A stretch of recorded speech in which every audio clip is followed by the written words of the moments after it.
If you're a woman wanting to know how to feel safer with men, then this video is for you. By the end of the video, I'm going to share with you the takeaway from my last conversation with Nadine Hamilton. Before I get into that, for those of you who don't know me, hi, my name is David. I work as a relationship consultant with my partner Tiffany through our brand Sex.Prayers. And I've been having conversations with women who've been kind enough to share with me an hour of their time to speak into this topic of trust and safety, especially in relation to men and the masculine. This last conversation, I'm going to paraphrase, but bear with me. The takeaway was this idea of curiosity and maintaining curiosity as a way to encourage feeling safe. Now, what does that mean?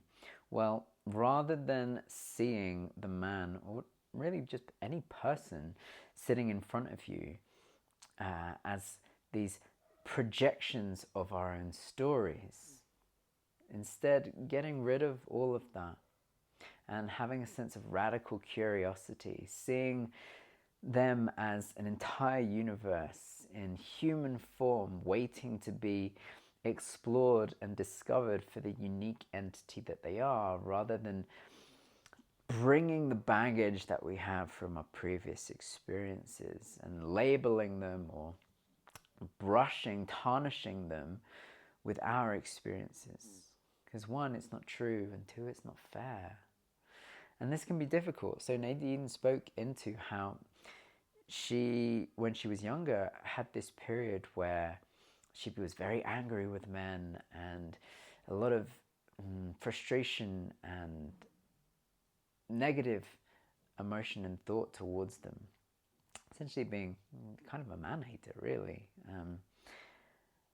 And part of that was because of the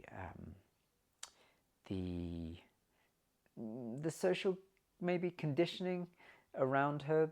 People, it was mainly at school, kind of in that same mindset as well, and so it kind of by osmosis filtered through into her.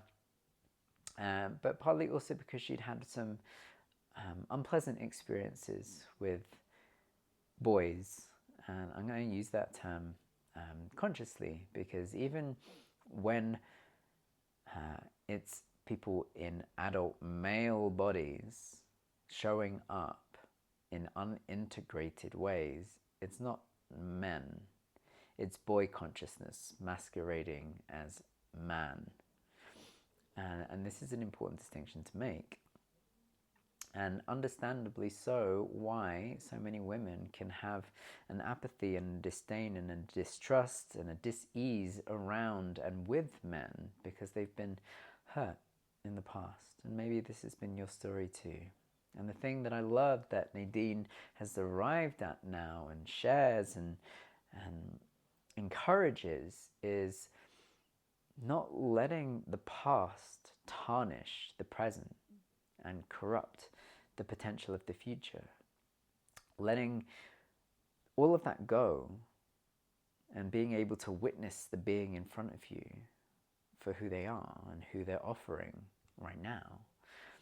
And I asked her how she managed this, and she said it was through a lot of her own personal self-development, personal work. And I see how important this is. This is why through Sex.Prayers we do couples development. We recognize that just because you're in partnership now doesn't mean that everything's great. Even if you have been on your own self-development journeys, you're now essentially, or in essence, in part, a single entity. And one brain, one consciousness, and getting to develop as a couple as well as individuals is a beautifully healthy way to navigate the complexities of relationship. And this was great to hear from Nadine, that she'd done so much self-development and understanding of herself, because with that came the recognition and appreciation that she is safe, that she doesn't need the person that she's with, or man, to be responsible for her safety, because she is completely capable of managing her own mental, emotional well-being. Now, this isn't to say that, you know, in partnership or in sexual exchange, that there isn't some responsibility from the person that you're engaging with. There is, but I'd rather say it's less responsibility. They have responsibility for themselves, but they have a privilege. This is how I see it in relationship. I have the privilege of playing my part in creating safety for my partner. I don't have the responsibility, because if I take responsibility for her, that takes away her sovereignty.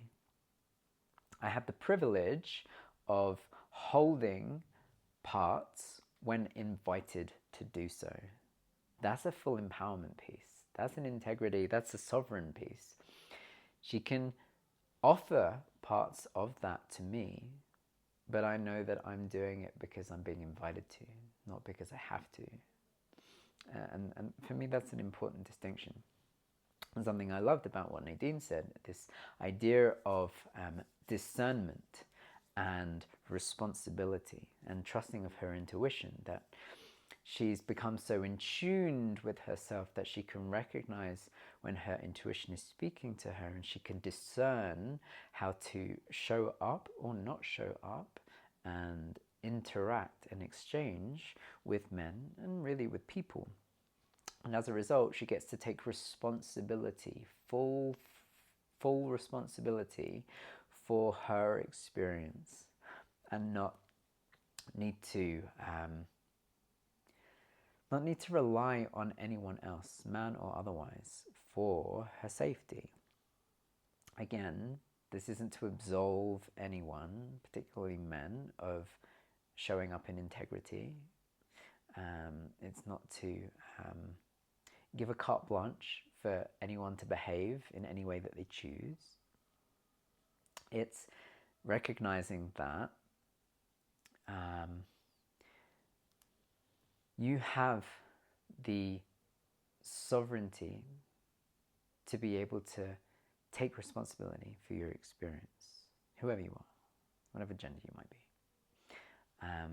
And that is how she encourages safety and trust with men now, from my understanding at least. That is a key aspect for her, that yes, she can invite men into her space, but she can be discerning with that and know that it was her choice, and that it is your choice. Again, this isn't to absolve and condone any bad behavior that is exhibited by someone who violates that trust. I'm not trying to do that. I think part of it, I spoke into this in a Tantra Tuesday video, and this can be really hard piece of wisdom to swallow, but I'll share it, is that everyone is doing the best they can with what they know. That everyone is only ever trying to maximize their own happiness and freedom in the best way that they know how, from their own world view. And that if someone does something that hurts you, if a guy has hurt you, if a man has hurt you and caused you significant suffering, it's because they didn't know a better way. And I'm not trying to absolve. I'm trying to say that rather than show them anger and frustration and anything of that sort, there's an invitation to show them compassion. I know that sounds really counterintuitive and may get you angry even thinking that. Why do I have to be the one to show the compassion when they were the dick to me? Because love is a transcendent principle. It's the right response to someone who's it's the right response to love and hate. Because in offering love and offering compassion, it shows someone a different way. It shows someone who doesn't even recognize that there's a possibility of a different way, because it's not in their consciousness, it's not in their worldview right now, that there is another way to do it. And this is partly why I'm endeavoring to encourage women to have these conversations, because I'm hearing so many women say that I'm tired and I don't want to be the one to have to do the work, and it should be up to them to, guys, to do this stuff and figure this out. Why do I need to do it? Because if you're capable of it, then there is, in a sense, a moral obligation or a moral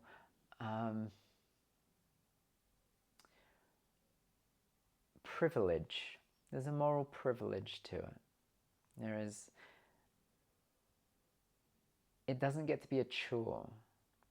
And it's, I get it. A lot of women, like, I don't want to teach guys how to, be nice or to be decent human beings. They should know this.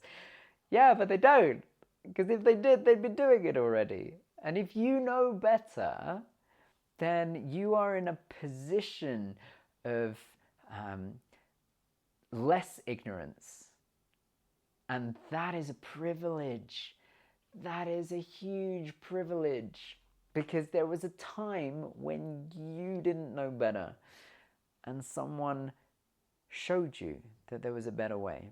Whether you were cognizant to it or not, someone showed you. Maybe that was, books you read or videos you watched or people that you interacted. But before you knew of a better way, you were stuck in a particular worldview. And it was only by someone giving their kindness to you, whether in book form or video form, conversation or energetic, that kindness allowed you to have a different worldview. And that changed your life for the better, I'm guessing. And that's the invitation. If you're recognizing that you're struggling to find safety and trust with guys, and they're not showing up in the way that you want them to, there's the invitation, as Nadine was saying, to do the work yourself, to find the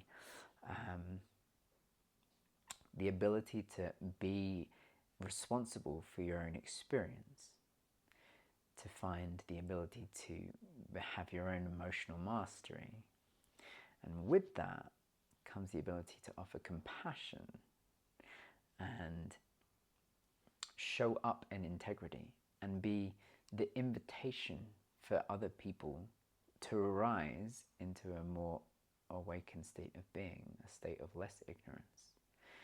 And as a result, and it may take time, and it may not be necessarily the easiest, and this is why we work with couples, because we recognize it seems to be women, even Nadine said this yesterday, women seem to have a proclivity towards this evolution, this sense of self-development. It seems to be women who are leading in that sense, and that's great. And in being that leader, in getting to embody that change, and this is something that Nadine spoke into as well, rather than telling your partner or telling a man, show them a different way. By showing them there's a different way, even though it might take a little bit of time to get through all of the layers for them, they'll get to go, oh shit, she's doing something that's really freaking good. Maybe I would benefit from that. And then there's the discernment piece. Nadine was saying that if at some point you decide that this person isn't showing up in the way that you are desiring them to, then you get the opportunity to choose. And I think that's partly why it can be so challenging for people to do this work, especially in couples development, because you're being invited. It's so much easier to go, that's their problem. They need to deal with that. That's over there, that's them. But in recognizing that, oh no, I get to show up in a particular way and invite them into a different space, it's taking responsibility. Because when you take responsibility, you're being invited to then actually make a decision. Actually go, you know what? I'm going to take responsibility for my happiness, and I'm going to decide that, thank you, but no thank you. And that's empowering, but it's also challenging. It can be destabilizing because you have this idea of what yourself or your relationship is, and you're getting to question that and change that. And it's not easy to do, and that's why we support people. I support people individually, and we both do, because we recognize that the individual self-development work is such a key component to that. And getting into a relationship is just getting to the starting line. It's getting to the starting line. There's a whole journey to go through when you're in partnership with someone, and having not just the personalized tools to manage your own experience, but figuring out how to dance together with conflicting beliefs and ideas and stories and narratives and tools. Figuring out how to do that as a unit is going to be conducive to a really powerful relationship. And even if you're not in partnership, being able to take responsibility for yourself, to drop all of the stories and see the person or people in front of you for the unique individual that they are, and have this childlike, radical curiosity to get to know them without the attachment to all of the stories, then comes the deep healing, then comes the deep intimacy, and there comes all the yumminess that comes with that. So I'm hopeful that some of that landed for you. If it did, feel free to write in the comments. If you want to reach out and be part of the project yourself and have your voice contribute to the conversation, then I'll leave a link in the description how you can do that. You're more than welcome to reach out to me personally on Instagram, on Facebook, on Threads, and let me know if any of this landed for you. If you are having a challenge around trust and safety with men, if you're recognizing that there's apathy out there and this discontent and not wanting to do something about it, but recognizing that you have the power to, but just maybe not knowing how, then this is your invitation. If there's someone that you know who would benefit from watching this or having a conversation, then please point them in this direction, because even a single voice can make the world of difference. And you have the ability to be that voice, even if it's inviting someone else into the conversation. So thank you for joining me. I look forward to sharing more with you, and I look forward to us bridging the gap between men and women to this one